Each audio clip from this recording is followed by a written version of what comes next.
નમસ્કાર મિત્રો, આગામી 2 દિવસ સાવધાન રહેજો. આગામી 2 દિવસ એટલે કે 24 અને 25 જૂને રાજ્યમાં વરસાદનું જોર વધશે, વરસાદની તીવ્રતા વધશે, સાથે વરસાદના વિસ્તારોની અંદર પણ મોટો વધારો થશે. કયા વિસ્તારોમાં વાવણી જેવો વરસાદ પડશે તેની તાલુકા પ્રમાણે સંપૂર્ણ સચોટ માહિતી મેળવી છે. પણ તે પહેલા અત્યારે કયા વિસ્તારોમાં મેઘરાજા ધબધબાટી બોલાવી રહ્યા છે તેની ફટાફટ વાત કરી લઈએ. મિત્રો, ભાવનગર જિલ્લાના કેટલાક વિસ્તારોમાં કડાકા સાથે વરસાદી માહોલ જામ્યો છે. વિડીયોમાં તમે મહુવા તાલુકાના ખુટવડા ગામના દ્રશ્યો જોઈ રહ્યા છો, જ્યાં ધોધમાર વાવણી લાયક વરસાદ વરસતા ખેડૂતોમાં ખુશીનો માહોલ છવાયો છે. તો અમરેલી જિલ્લાના રાજુલામાંથી પણ ધોધમાર વરસાદના સમાચાર મળી રહ્યા છે. તો બીજી બાજુ સુરતમાં મેઘરાજાની જોરદાર બેટિંગ યથાવત છે, તોફાની બેટિંગ યથાવત છે. ગઈકાલની જેમ આજે પણ શહેરમાં ભારે વરસાદ વરસી રહ્યો છે. મિત્રો, હવે આગામી 2 દિવસ એટલે કે 24 અને 25 જૂને કયા વિસ્તારોમાં રેડ એલર્ટ છે, કયા વિસ્તારોમાં અતિ ભારે વરસાદ વરસી શકે, સંપૂર્ણ સચોટ માહિતી વિડીયોમાં મેળવીશું. વિડીયો શરૂ કરતા પહેલા ખાસ વિડીયોને એક લાઈક કરી દેજો, ચેનલને સબસ્ક્રાઇબ કરવાનું ભૂલતા નહીં. તો મિત્રો, હવે વાત કરીએ 24 અને 25 જૂને કયા વિસ્તારોમાં ભારે વરસાદ વરસી શકે છે. પહેલા આપણે દક્ષિણ ગુજરાતના વિસ્તારોથી શરૂઆત કરીએ, કારણ કે દક્ષિણ ગુજરાતમાં સુરત અને નવસારીમાં રેડ એલર્ટ જાહેર કરાયું છે. રેડ એલર્ટ ત્યારે જ જાહેર કરવામાં આવે છે જ્યારે ભારેથી અતિ ભારે વરસાદ પડવાની શક્યતા હોય. રેડ એલર્ટની વાત કરીએ તો ખાસ કરીને સુરત અને નવસારી જિલ્લામાં રેડ એલર્ટ છે. એટલે કે સુરત, ચોર્યાસી, કામરેજ, ઓલપાડ, બારડોલી, પલસાણા, માંડવી, મહુવા, માંગરોળ, ઉમરપાડા, નવસારી, જલાલપોર, ગણદેવી, ચીખલી, ખેરગામ અને વાસંદાના કેટલાક વિસ્તારોમાં મધ્યમથી ભારે વરસાદ, તો અમુક વિસ્તારોમાં કોઈ એવા સીમિત વિસ્તારો હોય ત્યાં ભારેથી લઈને અતિ ભારે સુધીનો વરસાદ પણ વરસી શકે. આ સાથે વાપી અને વલસાડમાં ઓરેન્જ એલર્ટ છે.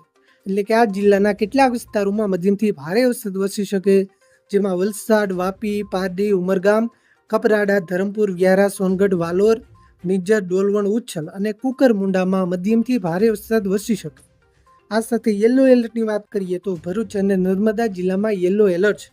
એટલે કે ભરૂચ, અંકલેશ્વર, આમોદ, જંબુસર, વાગરા, આસોટ, ઝઘડિયા, નેત્રંગ, વાલિયા, રાજપીપળા, ગરુડેશ્વર, તિલકવાડા, ડેડિયાપાડા અને શાકબારાના કેટલાક વિસ્તારોમાં મધ્યમથી ભારે સુધીનો વરસાદ વરસી શકે. આ સાથે દક્ષિણ ગુજરાતના દરિયાકાંઠાના વિસ્તારોમાં 40 થી લઈને 50 કિલોમીટર પ્રતિ કલાકની ઝડપ સાથે ભારે પવન ફૂંકાવાની આગાહી પણ કરાઈ છે.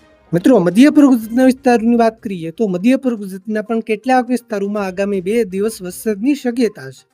જેમાં ખાસ કરીને વડોદરા જિલ્લાના વિસ્તારો હોય, એમાં સાવલી હોય, વાઘોડિયા હોય, કરજણ, ડભોઈ, પાદરા, શિનોર, દેશર અને સાંખેડાના કેટલાક વિસ્તારોમાં વરસાદ વરસી શકે. આ સાથે દાહોદ જિલ્લામાં ગરબાડા, જાલોદ, લીમખેડા, દેવગઢ બારિયા, ધાનપુર સહિત કેટલાક વિસ્તારોમાં વરસાદની શક્યતા છે. છોટાઉદેપુર જિલ્લામાં બોડેલી, સંખેડા, ક્વાંટ, પાવી, જેતપુર અને નસવાડીમાં વરસાદની આગાહી કરવામાં આવી છે. આ સાથે મહીસાગર અને આણંદ જિલ્લાના પણ કેટલાક વિસ્તારોમાં હળવાથી મધ્યમ વરસાદ પડી શકે. મિત્રો, સૌરાષ્ટ્રના વિસ્તારોની વાત કરીએ તો સૌરાષ્ટ્રના પણ કેટલાક વિસ્તારોમાં આગામી 2 દિવસ સુધી વરસાદની આગાહી છે. જેમાં ખાસ કરીને ભાવનગર જિલ્લાના શિહોરના વિસ્તારો હોય, વલભીપુરના વિસ્તારો હોય, ઘોઘા, તળાજા, ગારિયાધાર, પાલિતાણા, મહુવા અને જેસર તાલુકાના ગ્રામ્ય વિસ્તારોમાં વરસાદની આગાહી કરવામાં આવી છે. આ સાથે અમરેલી જિલ્લામાં બગસરા, ધારી, ખાંભા, લાઠી, લીલિયા અને રાજુલા તાલુકાના કેટલાક વિસ્તારોમાં, સાથે સાવરકુંડલા અને જાફરાબાદના પણ કેટલાક વિસ્તારોમાં વરસાદ વરસવાની શક્યતા છે. હળવાથી મધ્યમ વરસાદની આગાહી કરાઈ છે. અમુક એવા સીમિત વિસ્તારો હોય દરિયાકાંઠાના, ત્યાં ભારે વરસાદ પણ પડી શકે. આ સાથે ગીર સોમનાથ જિલ્લામાં વેરાવળ, કોડીનાર, ઉના, સૂત્રાપાડા, તાલાળ અને ગીર ગઢડા તાલુકાના ગ્રામ્ય વિસ્તારોમાં પણ વરસાદની આગાહી કરવામાં આવી છે. બોટાદ જિલ્લામાં હળવા વરસાદની આગાહી છે.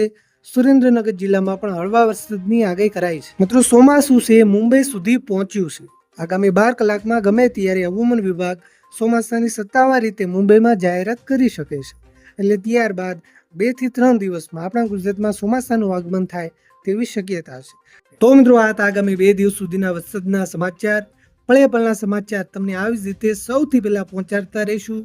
તમારા વિસ્તારમાં વરસાદ છે કે નહીં, વિસ્તારનું નામ લખી નીચે કોમેન્ટ કરવાનું ભૂલતા નહીં. વિડીયોને તમારા બધા ગ્રુપમાં શેર કરજો, જેથી બધા ખેડૂત મિત્રો સુધી માહિતી પહોંચે. ચેનલને સબસ્ક્રાઇબ કરી લેજો.